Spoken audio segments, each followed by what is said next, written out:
Hi hello నమస్తే welcome to Magna TV. నేను మీ anchor Anusha. ఈరోజు మనతో పాటు ఉన్నారు ప్రముఖ ఫిలిం అనలిస్ట్ జేఆర్ మహర్షి గారు ఉన్నారు. ఆలస్యం చేయకుండా మాట్లాడేది.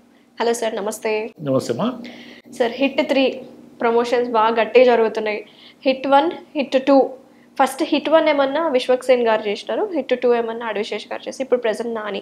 సో ఓవరాల్గా ఏం జరుగుతుందంటే విశ్వక్సేన్ గారికి అలాగే నానికి సమ్ ఫైటింగ్ గొడవలు ఏవో స్టార్ట్ అయ్యాయి అని సోషల్ మీడియాలో వార్తలు బాగా వైరల్ అవుతున్నాయి. దీని గురించి you are the right person, దీని గురించి బాగా చెప్తారని మిమ్మల్ని పిలవడం జరిగింది. సో అసలు విశ్వక్సేన్కి నాని గారికి నిజంగా గొడవలు అవుతున్నాయా ఈ హిట్ 3 గురించి మీరు చెప్పండి. ఏంటంటే ఈ సినిమా నటుల మధ్య గొడవలు ఉన్నాయి అనేది ఒక క్రేజీ న్యూస్ ఎవరికైనా కూడా. విశ్వక్సేన్ యాక్ట్ చేశాడు, నెంబర్ 1 చేశాడు, నెంబర్ 2లో అడివిశేష్ చేసినప్పుడు వాళ్ళిద్దరికి గొడవలు ఉండాలి కదా. ఏమయ్యా నేను కదా హీరోగా ఈ 1 చేశాను, నువ్వు ఇలా వచ్చావు, వాళ్ళేం గొడవలు పడలేదు కదా. ఇప్పుడు నానితో ఎందుకు గొడవ పడతాడు ఆయన? వాళ్ళిద్దరు హాయిగా నవ్వుకుంటూ ఉంటారు ఫ్రెండ్లీగా. ఈ సోషల్ మీడియాలో వాళ్ళకి ఏదో గొడవలు అయిపోయినాయి. ఎందుకు ఏ కారణం వల్ల గొడవ అవుతుంది చెప్పండి నాకు. అది 1, 2 హిట్ కావడంతో నాని లాంటి పెద్ద హీరో హిట్ 3 చేస్తున్నాడు. అది కొంచెం బజ్ ఉంది. మీకు ట్రైలర్ కానీ టీజర్ కానీ ఇవన్నీ కూడా నాని కొంచెం డిఫరెంట్గా ఏదో వైలెంట్గా కనిపిస్తున్నాడు కాబట్టి ఆ సినిమా ఆడితే నెంబర్ 4 వస్తుంది. నెంబర్ 4కి మళ్ళీ హీరో మారచ్చు. వాళ్ళు ఏమంటున్నారు, నెంబర్ 7 వరకు అంటున్నారు. 7 వరకు అంటున్నారు. సో అయితే విశ్వక్సేన్ గారు దీంట్లో లేకపోవడం వల్ల ఇవన్నీ ఇష్యూస్ అవుతున్నాయి అని అంటున్నారు. నెంబర్ 2 కూడా లేదు కదా. నెంబర్ 2లో ఉన్నాడా విశ్వక్సేన్? లేరు. మరి ఇంక గొడవ ఏముంది? అవి ఏముండవు. సినిమా నటుల మధ్య గొడవలు ఉన్నాయి అనేది అది ఒక జనాలందరికీ అదొక ఏదో గ్యాసిప్ అన్నమాట. ఇప్పుడు కాదు, మీకు సినిమా పుట్టినప్పటి నుంచి ఉంది ఈ సమస్య. ఎన్టీఆర్కి నాగేశ్వరరావు మధ్య గొడవలు ఉన్నాయని, కృష్ణకి ప్రభాకర్ రెడ్డి గారికి మధ్య ప్రత్యేక తీవ్రమైన గొడవలు వచ్చాయని, కృష్ణకి ఎన్టీఆర్ గారి మధ్య గొడవలు వచ్చాయని, ఇలా కథలుగా తరతరాలు చెప్పుకుంటూనే ఉన్నారు అనేక మంది సినిమా నటుల మధ్య. ఇవన్నీ మామూలే. ఒక్కోసారి నిజాలు కూడా ఉంటాయి.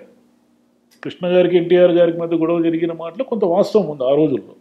అట్లనే జమున గారికి ఈ అగ్ర హీరోలకి మధ్య గొడవ జరిగి జమున గారు చాలా కాలం అగ్ర హీరోలతో నటించకుండా ఉన్న కాలం ఒకటి ఉండింది. అది కూడా వాస్తవమే. కానీ అన్ని వాస్తవాలు ఉండవు. 90% అవాస్తవాలు ఉంటాయి, 10% నిజాలు ఉంటాయి. విశ్వక్సేన్ నాని ఇద్దరు హీరోలు ఇప్పుడు ఈ గొడవ క్రియేట్ కావడం వల్ల హిట్ 3కి ఇంకొంచెం బజ్ వస్తుంది.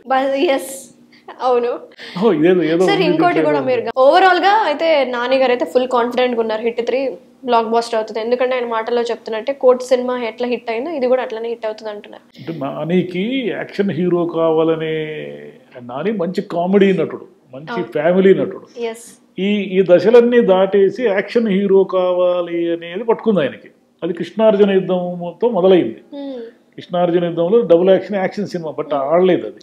తర్వాత ఇంకొక 2-3 సినిమాలు తీశాడు యాక్షన్ సినిమాలు ఆయన. దసరా ఆడింది. దసరా ఆడిన తర్వాత ఈ కామెడీ ఫ్యామిలీ వీటన్నిటి నుంచి బయటకు వచ్చి మొత్తం వైలెంట్ అండ్ యాక్షన్ లేకి దిగాడు ఆయన. దాని రిజల్ట్ మరి హిట్ 3. ఆయనైతే కాన్ఫిడెంట్గా ఉన్నాడు. మేము కోర్టు కూడా కాన్ఫిడెంట్గా చెప్పాము, ఆడింది అన్నారు. కానీ సరే, వాళ్ళ కాన్ఫిడెన్స్ లెవెల్స్ బాగానే ఉన్నాయి. ఆయన శైలేష్ కొలన్ ఆయన బాధిస్తాడనే నమ్మకం ఉంది. కానీ వైలెన్స్ విపరీతమైపోయి సినిమా మరి వీళ్ళు అనుకున్నట్టు ఆడుతుందా? నానిని యాక్షన్ హీరోగా యాక్సెప్ట్ చేశారు. 100% ఏమి యాక్సెప్ట్ చేయలేదు ఇప్పటివరకు ఆయన. దసరా ఓకే, కానీ దసరా కూడా ఏమి భయంకరమైన బ్లాక్ బస్టర్ ఏం కాదు. సలార్ లాగా KGF లాగా కాదు అది. కాబట్టి ఈయన ఆ యాక్షన్ హీరోగా ఎదగడానికి చేస్తున్న ప్రయత్నాల్లో హిట్ 3 అనేది ప్లస్ అవుతుందా మైనస్ అవుతుందా అనేది వెయిట్ చేయాలంతే. హిట్ 3 ప్రమోషన్స్ బాగా జరుగుతున్నాయి, బాగా బజ్ క్రియేట్ అవుతుంది. ఎలా ఉండొచ్చు ఎక్స్పెక్టేషన్స్ ఎలా ఉన్నాయి సార్? ఒకటే, ఆ సినిమా మనం చూస్తే అర్థమయ్యేది ఏమిటంటే నాని ఒక వైలెంట్ పోలీస్ ఆఫీసరు, విపరీతమైన రక్తపాతం ఉంది సినిమాలో. సరే, యాక్షన్ ఎంతైనా ఉండొచ్చు, వైలెన్స్ ఎంతైనా ఉండొచ్చు, జనం యాక్సెప్ట్ చేస్తారు. కానీ జనానికి వీటితో పాటు ఒక ఎమోషన్ ఉండాలి. ఎమోషన్ మిస్ అయిన సినిమాలు ఓన్లీ యాక్షన్ అంటే అవి తిరగొడతారు జనం. మీకు దానికి ఉదాహరణ సాహోలు విపరీతమైన గ్రాఫిక్స్, ఫైటింగ్లు, సాహోలు లేనిదే లేదు. మంచి పాటలు అన్నీ ఉన్నాయి, దాంట్లో ఏమి లేదంటే నిల్. అది ఎమోషన్ నిల్ కావడంతో ఆ సినిమా ఎందుకు కనెక్ట్ కాకుండా పోయింది. దసరాలో ఎమోషన్ ఉంది, ఎమోషన్ విత్ యాక్షన్. మనకి హిట్ 3లో మనకు కనిపించేది ఏమిటంటే ఎక్కువ వైలెన్స్ కనిపిస్తూ ఉంది. ఎమోషన్ ఉందా లేదా అనేది ఆ ట్రైలర్ ద్వారా మనం నిర్ధారణ చేయలేము.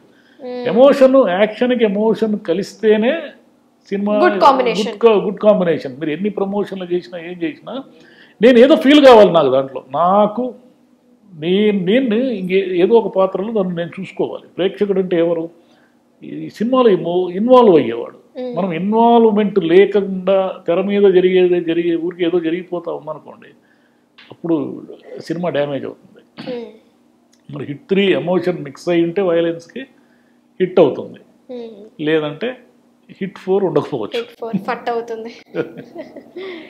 Very nice sir, thank you so much. ఎప్పటిలాగా చాలా బాగా వివరించారు. Thank you. థ్యాంక్ యూ మా.